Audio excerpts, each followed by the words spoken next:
What happens when an adventure into the depths of the earth takes a deadly turn?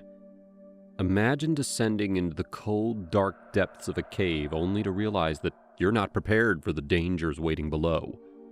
One wrong decision, one slip, and everything changes. In this video, we're going to be uncovering the chilling story of two explorers, one inexperienced and one skilled, who faced a life-threatening disaster inside a remote cave. A terrifying fall, painful injuries, and a desperate fight to escape the depths. Will they make it out alive? Stay tuned as we reveal the mystery and the lessons learned from this harrowing journey. Welcome to Lost Cave, a fascinating limestone cave located near the city of Carlsbad, New Mexico. This cave is known for its unique features and challenging exploration opportunities, making it a favorite spot for experienced cavers. It has a rich history and plays an important role in preserving both biological and historical resources. The cave is managed in partnership by the Bureau of Land Management, also known as BLM, and the Pecos Valley Grotto, a group within the National Speleological Society. Due to the sensitive nature of the cave's environment, all visits must be guided by a trained trip leader from this grotto. This ensures that the delicate ecosystem and historical artifacts within the cave remain protected while allowing people to explore its wonders responsibly. Lost Cave has two main rooms filled with breakdown, which are large rocks and debris that have fallen from the ceiling over time. These rooms connect to various side passages, creating an exciting maze-like system for explorers to navigate. The cave is mostly horizontal, meaning that you won't need to climb steep walls inside. However, getting into the cave is an adventure on its own. The entrance is located just a few feet off the road, but it's quite narrow, about the width of a person's shoulders. To access the cave, you'll need to descend a 15-foot ladder into the entrance passage. Exploring Lost Cave requires a bit of physical effort. Once inside, you'll find yourself hiking through rough and uneven terrain. Some areas are narrow, requiring you to squat, crawl, or even climb through tight spaces. At certain points, you might encounter knee to thigh-deep water, which adds to the challenge. Carrying gear is also a must, as you'll need proper equipment to safely navigate the cave's interior. This cave has also been the site of some interesting scientific studies. In 1989, it was used for an isolation study, adding to its unique history. Today, it's a destination for those who love adventure and are ready to take on the challenge of exploring a remote and wild underground world.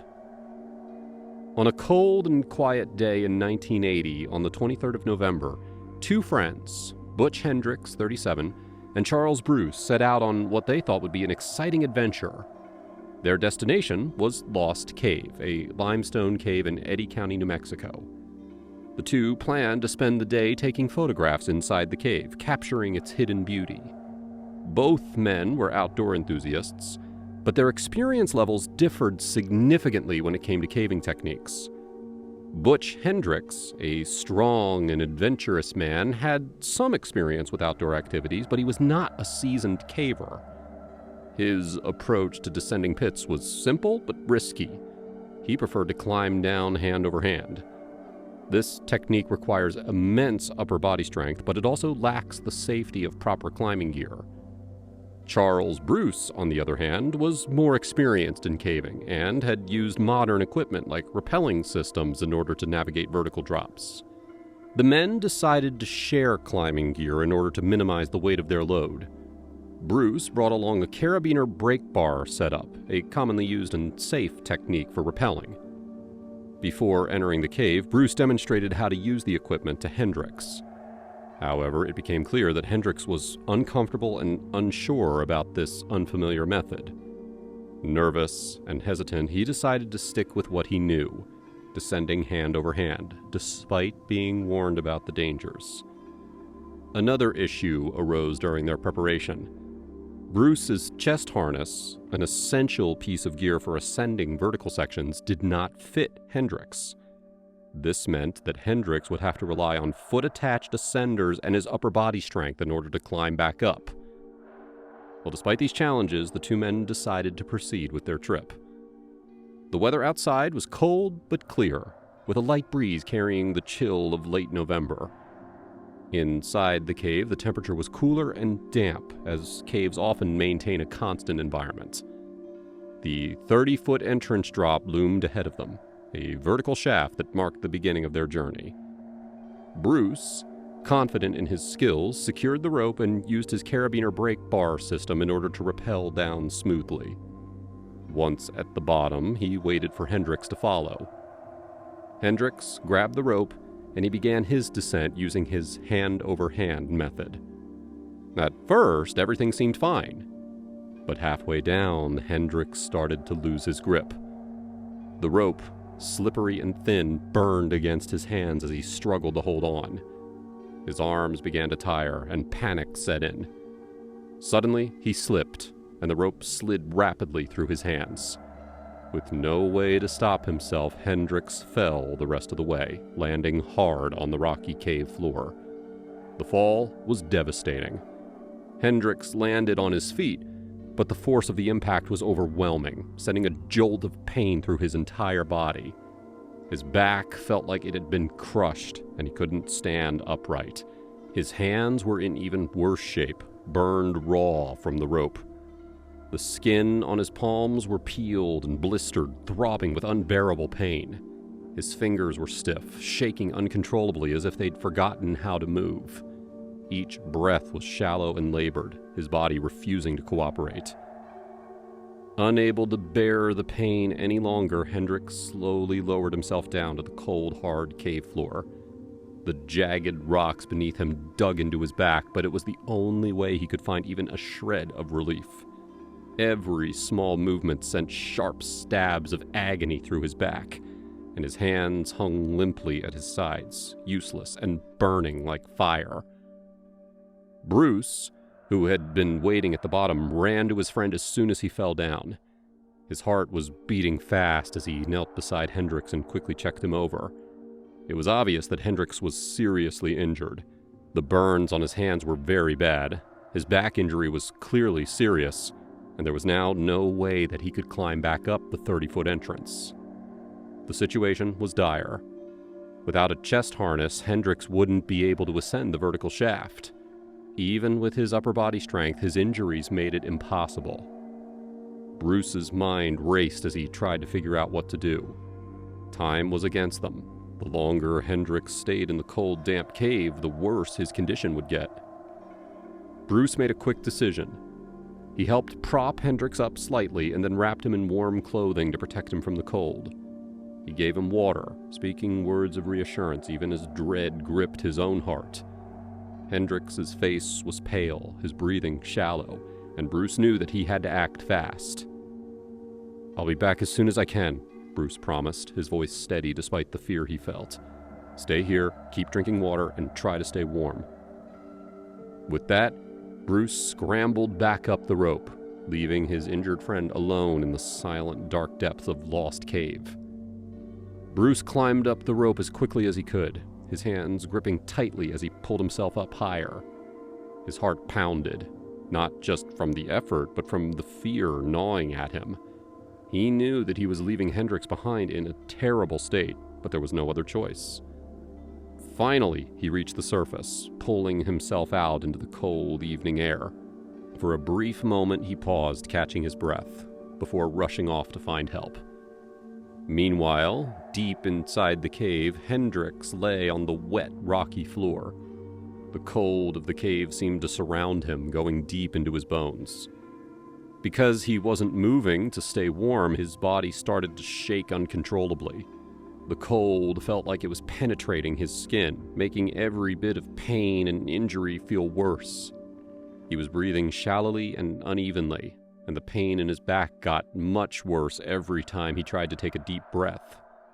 His hands, which were swollen and covered in blisters from the burns, throbbed with every small movement, sending sharp waves of pain up his arms. The darkness felt suffocating, and the silence pressed down on him like a heavy weight. Above ground, Bruce ran as fast as he could through the night, his mind filled with worry. He knew that there wasn't much time. Hendricks was injured and in a dangerous situation. and the cold of the cave would only make things worse. Bruce arrived at the house of a friend who also went caving and quickly explained what had happened. His friend, who was also an experienced caver, immediately understood how urgent the situation was.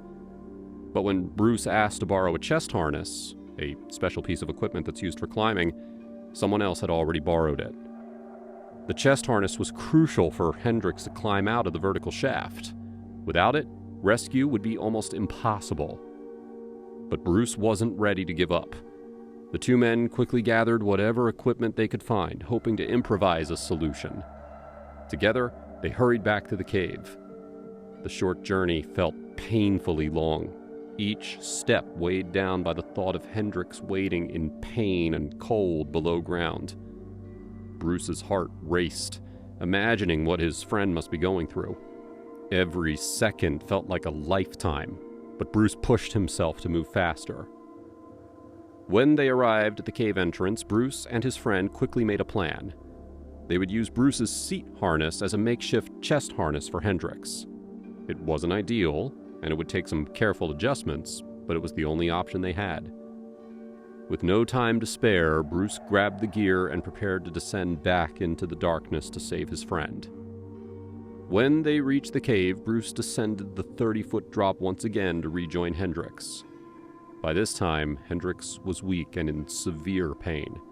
His hands were wrapped in makeshift bandages, but the burns were worsening, and his back injury left him unable to sit up for any long period of time. The cold air had taken a toll on him, and he shivered uncontrollably despite the extra clothing that Bruce had left for him earlier. Bruce carefully helped Hendricks put on the makeshift chest harness that they had made. It was a slow and very painful process, as every movement caused Hendricks to grimace in pain. Once the harness was on securely, the difficult job of getting Hendricks out of the cave began. Bruce guided Hendricks as he attached himself to the rope and used the foot ascenders to climb. Hendricks had to rely on his legs, as his burned hands were just too damaged to grip the rope effectively. Bruce stayed close, offering support and encouragement every step of the way. The ascent was grueling, with Hendricks pausing frequently in order to catch his breath and push through the pain. Finally, after several hours, Hendricks reached the surface. Extremely tired and in terrible pain, he collapsed onto the ground. The cold night air stung his burned hands, but he was so relieved to be out of the cave. Bruce and his friend quickly took him to his home, where they gave him first aid before taking him to the hospital. At the hospital, Hendricks was treated for severe rope burns and a back injury. The doctors commended his resilience, but they also emphasized how lucky he was to have avoided more serious injuries during the fall. The ordeal left a lasting impression on both Hendricks and Bruce. The story of Butch Hendricks and Charles Bruce's adventure in Lost Cave is a tale of survival, resilience, and the unwavering determination to help a friend in need. It highlights the dangers of caving and the importance of respecting the challenges that come with exploring the underground world. In the end, Bruce realized that neither of them had been using safe methods during the trip. Looking back, he felt that he should have insisted on using proper gear and techniques, or even refused to enter the cave altogether. He understood how hard it is to make such a decision, knowing that it could offend someone who insists on their own way, but safety always has to come first. Hendricks was fortunate to have been with someone who knew the right techniques and had the proper equipment to carry out a rescue. Without those, the situation could have ended much worse. The lesson from this experience is clear. If you don't have the right equipment, or are unsure about the safety of a situation, it is always better to step back and prepare properly. Caving can be an incredible adventure, but it can also be dangerous. Taking the time to ensure that everyone is safe and ready is the most important part of any trip. Adventures like these can be thrilling, but preparation and caution are what truly make them successful.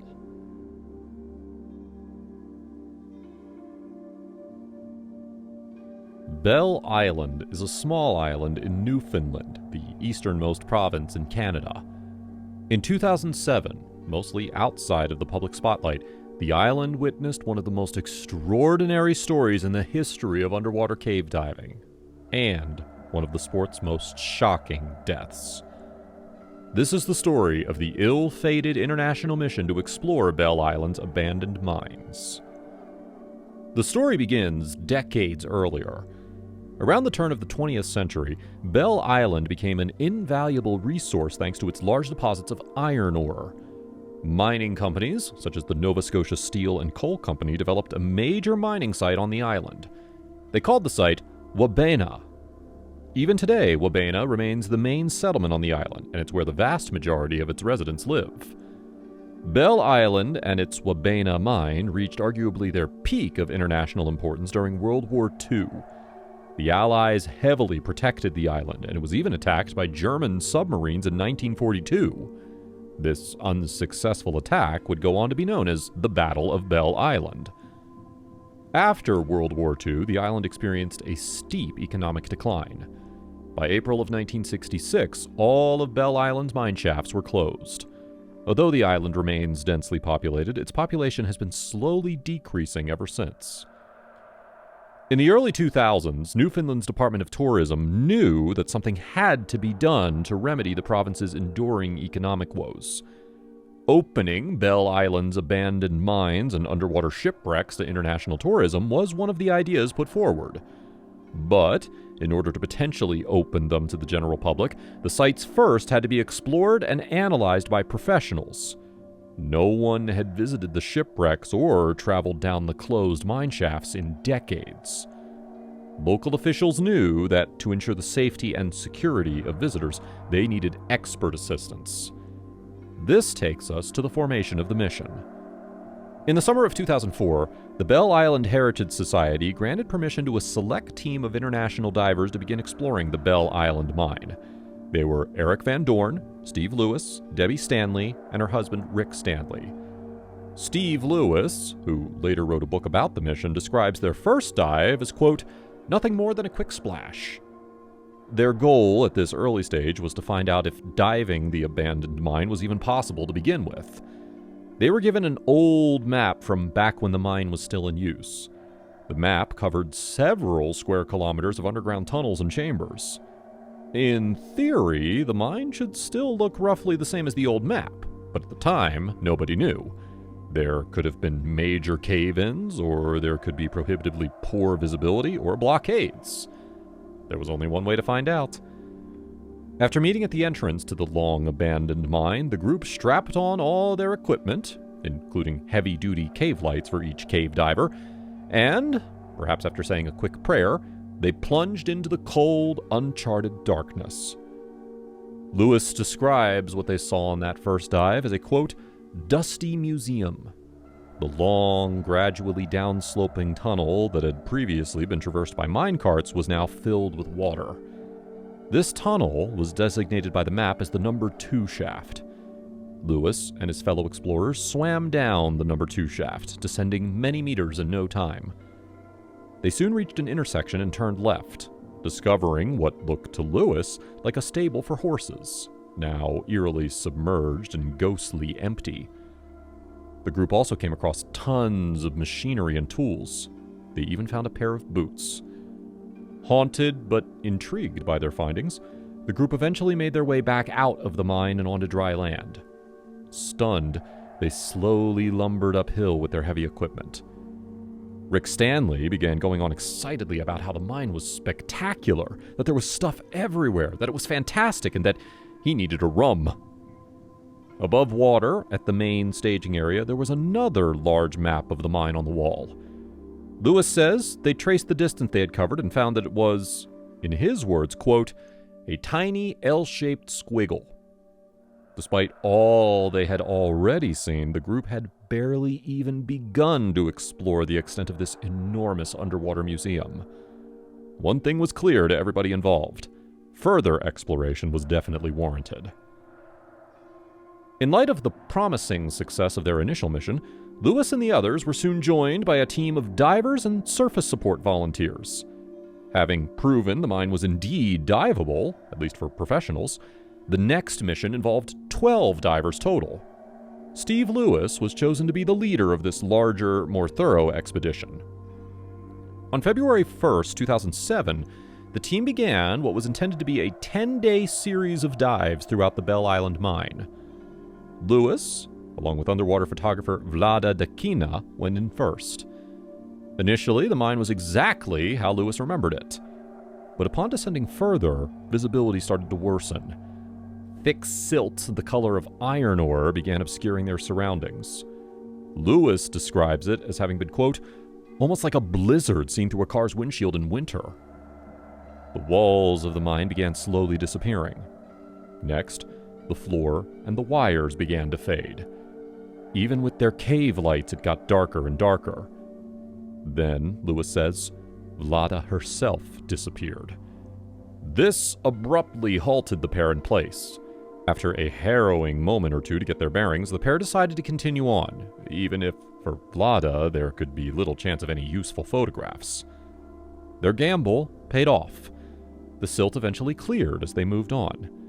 The team would later discover that snowmelt from the surface formed a muddy underground river, and this had been the source of their sudden lack of visibility. While ultimately not an issue, it was perhaps the first time that Lewis and the team had encountered unsettling danger in the Bell Island mine. It would not be the last. Although slightly shaken, Steve Lewis, Vlada Dakina, and the rest of the team were excited that the mission was now officially underway. In the coming days, underwater visibility improved. The team soon uncovered a seemingly endless list of underwater marvels. The mine proved to be, as indicated by the old maps, a vast subterranean network of tunnels, galleries, and rooms. The rooms varied in size, from claustrophobically cramped to dozens of meters across. The team also kept finding artifact after artifact, mostly disused tools and pieces of machinery. They also found numerous personal items belonging to mine workers of decades past. They even found spots along the wall where mine workers had used lampblack to write things. These literal cave drawings, which hadn't been seen for at least 50 years, included cartoons, messages, and even memorials for dead workers. Halfway through the 10-day expedition, things were going very well. The dive team continued to make progress exploring and assessing the mine's conditions. It was looking like Bell Island would indeed have an opportunity to open as a tourist adventure attraction, and an incredible one at that. On February 5th, 2007, 2 team members were making their joint way through the mine collecting data. Divers on the mission always traveled in pairs as part of safety protocol. One of them was 51-year-old Joseph Steffen. Steffen was the only American on the mission. Therefore, he was the only one in the group who cared that, back in the U.S., Super Bowl 41 was currently underway. He was looking forward to getting back to the hotel that evening and hopefully catching an overseas broadcast of the game. At one point, Steffen turned to his dive partner, who happened to be one of the diving safety officers on the mission. He indicated that he would like to return to the surface, but alone. That was strange. It was strictly against protocol for diving partners to split up for any amount of time. According to Steve Lewis, Joe Steffen was an experienced cave diver. He was also ex-military and a career cop. At the time that he made the suggestion that he surface alone, Steffen also still had plenty of air in his tanks. So, what could realistically go wrong in this scenario? Of all the daunting and dangerous tasks that were assigned to this exploratory group, simply swimming back out of the number 2 mine shaft into daylight was probably the easiest. No silt, no tight passageways, and virtually no chance of getting lost. Just swim straight toward the opening. No one at the time saw much of any issue with Joe Steffen making his way out of the mine alone, even though it was technically against protocol. But then, Steffen never surfaced. Baffled and horrified, several team members, including leader Steve Lewis, dove into the number 2 shaft. There, they quickly found Steffen. He was only about 300 feet away from the entrance, at a depth of roughly 50 feet. They motioned to Stefan to get his attention, but got no response. Stunningly, he was unconscious. Lewis and the others carried Stefan's cold, wet body up to the surface. He was rushed to a nearby hospital. A young doctor, who Lewis sympathetically guessed was probably just out of medical school, soon entered the hallway with a clipboard in his hand. With sad eyes, he told Lewis and the others, all of whom were in complete disbelief, that although they had tried everything, they had been unable to save Stefan's life. He was gone. In what seemed like the blink of an eye, this promising diving expedition had taken a severely dark and twisted turn. But what made it even more stunning was the fact that Stefan's sudden death seemed completely impossible to explain. Stefan had somehow met his demise within sight of the exit. He had been swimming through a wide, straight tunnel with plenty of air in his tanks and years of experience under his belt. What possibly could have happened that stopped Stefan in his tracks so close to safety? As fellow divers, friends, and family all grieved, they also awaited the results of Stefan's autopsy. Perhaps some explanation, some answers, some way to make sense of what happened would be found. A few days later, the results came in. And while they definitely shed light on the nature of Stefan's death, they were far from resolving the whole mystery. The autopsy revealed that Stefan had suffered an arterial gas embolism. This is a condition almost exclusive to underwater divers. It is related to an infamous condition popularly known as the bends. When a diver suffers an arterial gas embolism, it means that a nitrogen bubble has appeared inside one of their arteries and blocked it. Still, this was surprising, given that Joe Stefan had only been about 50 feet deep when the embolism apparently struck. How could this have happened to such an experienced and competent diver? Beyond that, why did it happen? Why did Stefan suddenly wish to return to the surface in the first place? Why did he insist on doing it alone? Had something gone wrong? Torturously, his friends and colleagues realized that they would probably never know the answers to these questions. After the bewildering death of Joseph Stefan, the diving team made their sorrowful way back to the hotel. The idea was floated that, in honor of Stefan, the group should all watch the Super Bowl together.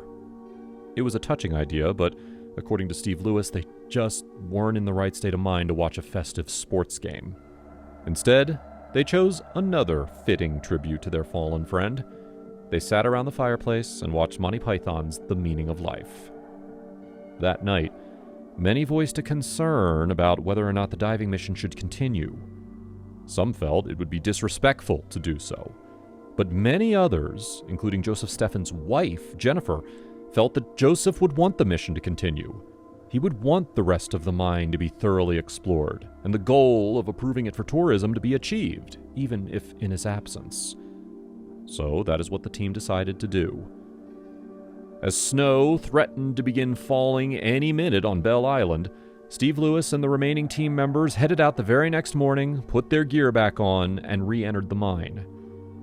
Over the next 5 days, the team completed exploring the Bell Island mine. It proved in the end to be even more wondrous and intriguing than any had anticipated. But now, there was another adjective that also applied: deadly. News reporters naturally became much more interested in the exploration of the mine after hearing news of Joseph Stefan's death. The idea that a mine, which had taken the life of a professional diver, was being considered as an open tourist attraction understandably raised some eyebrows. But ultimately, the mission was successful. Today, the newly drained number 2 shaft at Bell Island Mine is open to the general public. Instead of donning diving gear and plunging into a murky abyss, visitors young and old strap on hard hats and walk along pathways laid out by Steve Lewis, Joe Stefan, and the rest of that brave dive team back in 2007. The work they did allowed the disused, largely forgotten site to become a place of education, the honoring of history, and best of all, tourism revenue for the region. We hope you enjoyed this video and found it informative. If you enjoyed this story and you would like to learn more about it, we highly recommend Steve Lewis's book, Death in Number 2 Shaft. It was a major source used for the creation of this video, and there's a lot more interesting stuff covered in it beyond what we covered today. Tell us, would you have returned to dive in the Belle Island mine after your colleague had so suddenly and mysteriously died? Share your thoughts with us in the comments section below. Thank you so much for watching, and please be sure to like the video and subscribe for more content like this in the near future. That's all for now, and we'll see you next time.